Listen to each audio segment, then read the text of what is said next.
If you ever sold a painting or creative piece of your work, you're officially an artist. Congratulations!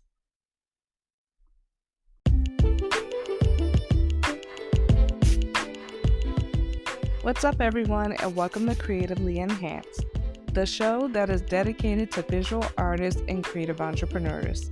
I'm your host and artist mastermind, Chantel.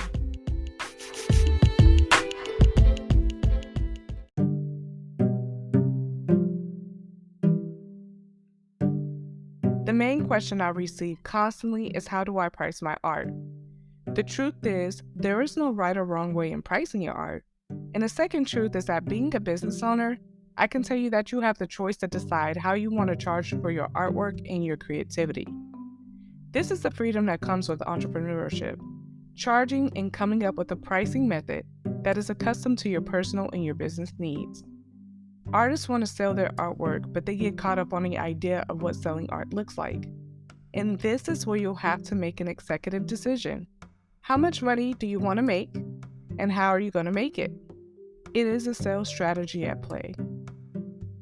In this episode, I will be giving you 4 tried and true pricing methods that worked for me over the years of selling my art.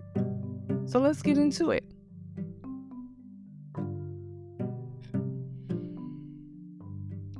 The first method is the competitive pricing method.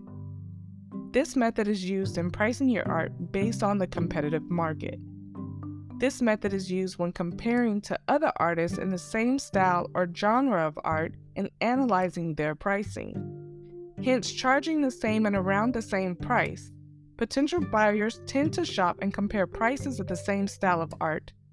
And the difference is, when you offer competitive pricing, the buyer will more than likely buy directly from you. Outside of competitive pricing, buyers will buy directly from you because of just who you are. They like your style, how you showcase your work, and they will go out of the way to support your business. Competitive pricing looks like this. Let's just say your paintings are abstract paintings, and they range in the colors of white and black. You find another abstract artist who appears to be successful on social media. They're verified, they have a lot of followers, and they sell their black and white paintings in the same size as yours for $500. Since your style of work is similar, don't get it twisted, not plagiarize or copy, you will set a price around the same price as the other artist. You could either increase or decrease your price by a certain dollar amount or a percentage amount. And this is what makes your pricing competitive. The second method is the square inch formula.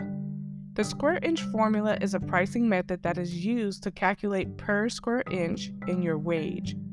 In the square inch formula, you would multiply the size of your canvas, so your height times your width, and then you take that number and you multiply it with the wage, which will equal the price. Now stay with me here, because this is a lot of numbers. So for example, your canvas is an 8-inch in width. Your canvas is an 8-inch in height and a 10-inch in width. Your wage per square inch is $3. So you would multiply 8 times 10, which equals 80. 80 is the amount you would then multiply with your wage per square inch, which is $3. So 80 times 3 is 240. Your artwork price for sale is $240. The plus side of using this method is the calculation is quick and easy. It is pretty straightforward and a popular choice. If you're a beginner in the art field, a good starting point for wage is $1.50 to $5. Just be sure you can live up to charging higher wages with producing quality work, quality packaging, and great delivery and customer service. The larger the canvas, just reduce the wage amount. You can reduce it by, say, 20%, maybe 10%. The third method is the breakdown formula. The breakdown formula is my go-to method when charging for an art piece. This formula is counting the cost of every single piece of resource and material used to make my artwork. This includes the canvas, the framing, and the shipping. You add everything up, and then you charge this to the final price. Using this method will require you to know your wage per square inch. Always be aware of the shipping cost. Cost per state and region, it will change. The larger the painting, the higher the cost of shipping. To get an estimate amount of what shipping costs will look like, you could go online, research a carrier, so let's just say UPS, and you can use their calculator to calculate the shipping cost. If you use a website or a hosting platform like an e-commerce platform, typically the shipping cost is automatically included at checkout.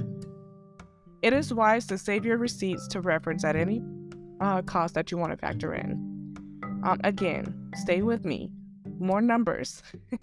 So for example, an 8-inch by 10-inch canvas costs $10. The cost of your paint is $18.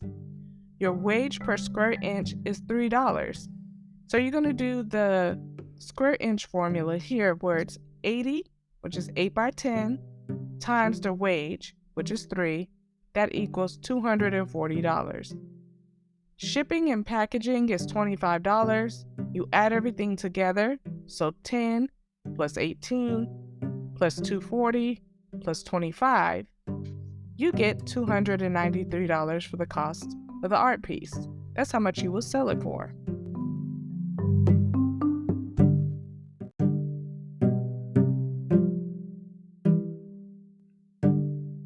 This is also a great way to set a price for commissioned art.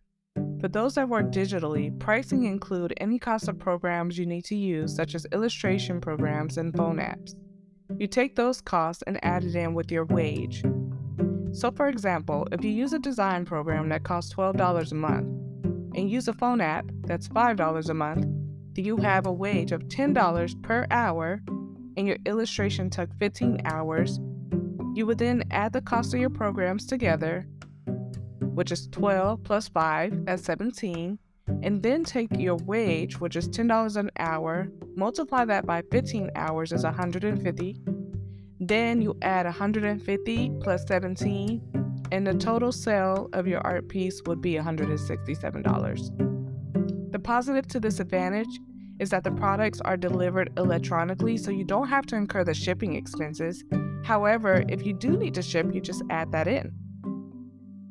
The last method is the flat rate method. The flat rate method is just as it sounds, flat. This formula is used when creating rough guesstimates of what you want to charge for your art. Example, you have an 8 by 10 canvas and it costs $10. So you just put a number out there and say the painting is for sale for $30. The downside to charging this way is that you miss out on expenses such as shipping, and also you leave a lot of money out on the table. Going forward, this method may work as majority of artists start off this way because they do not know what to charge for their art. But I can guarantee you, the more you practice and you get familiar with the different methods that are available, you will find your sweet spot. If you ever feel stuck not knowing what to do, give each of these methods a try and see what works. Practice saying the price of your art out loud. Doing this will help gain your confidence over time, and there is power in what you say. Start small if you're unsure. Practice working your way up in your pricing. Be reasonable though, and you will get better over time. These methods are not only ways to charge for your art, and you can use them and customize them for your pricing any way you want. Do your research and narrow down what works best for you. You got this. So to learn more about how to price your art, how to find your art collectors, how to market on social media, you could download my free workbook available on my website at creativelyenhanced.com. That'll be listed under the resources. That brings us to the end of this episode. Thank you for tuning in today. And if anything, I want you to remember this. You are the boss. You are in control of pricing your art. Because guess what? You're an artist. Do not be intimidated to increase your prices. This podcast was created to be an inspiration and assistance for your art journey. And if you want to connect with me, my email is listed in the notes section of this episode. Coming up, I will be discussing getting your art exhibited. Be sure to visit my website and subscribe to stay up to date on my blog and new artist resources. I will be launching a membership program that will have unlimited access to my templates for your art business. This will include one-on-one mentoring, mastermind sessions, and so much more. So stay tuned and take care.